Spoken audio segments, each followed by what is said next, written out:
So here's a simple Python code, and can you find the correct output of this code? You can pause the video to think for a moment.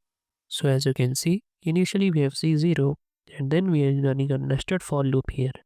So the correct output of this code is 50. Well, if you didn't understand this code, let me explain. So this is the code, and here C0 initially, and this can be written like this 0, comma 10.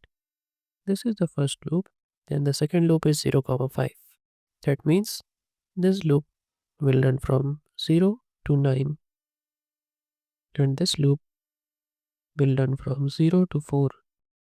So when this loop will run for the first time, the other loop is running 5 times, which is from 0 to 4.